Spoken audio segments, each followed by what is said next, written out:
Hi and welcome back.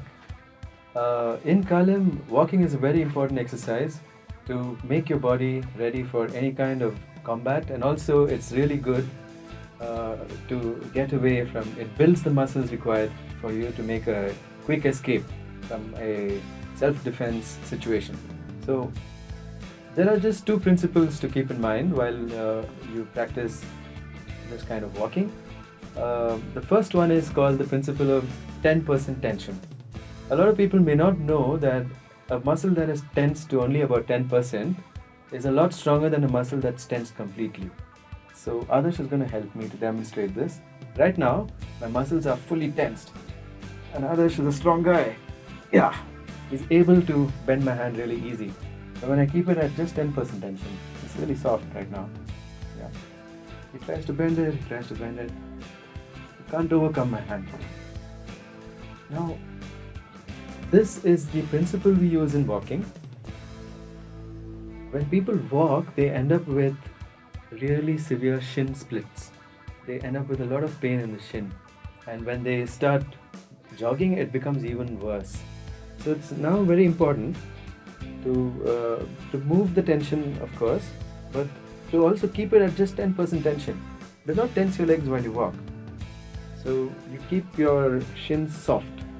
How to keep your shins soft is, of course, explained in another video on how to relieve pain through the right kind of breathing. So practice, and make sure that your shins are really soft.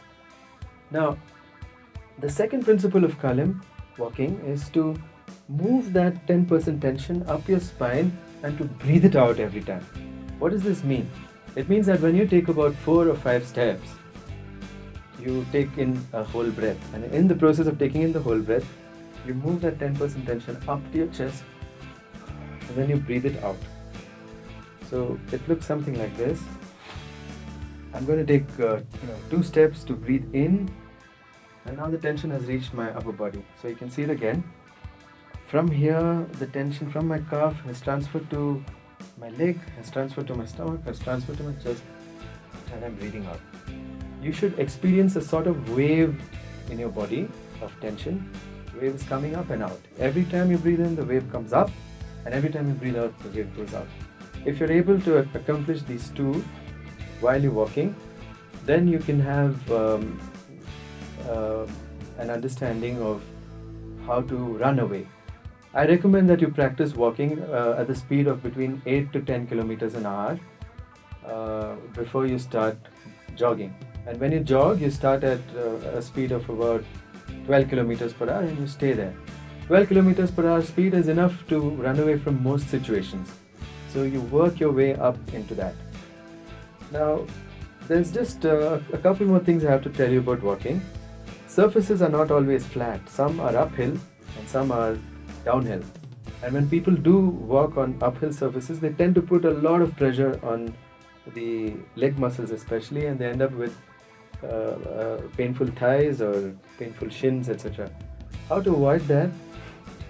When you're walking uphill, just have a look at my feet. They're now parallel. And when you're walking uphill, I want you to tense this part, the outer calf muscle.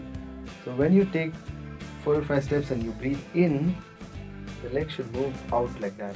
Then when you breathe out, you start tensing the inner thighs and your leg turns back in. This gives a nice massage to the knees. It also removes work from the thighs, because usually people use the top of their thighs. If you start using the inner thighs and you start using the outer calf instead of the thighs, you give the thighs a lot of rest. And walking uphill becomes a lot easier. Less effort and more efficiency. Now walking downhill, people tend to tense this part, the shin, because they are falling down, they fight gravity. Don't fight gravity, keep your 10% tension and let your legs roll one after the other.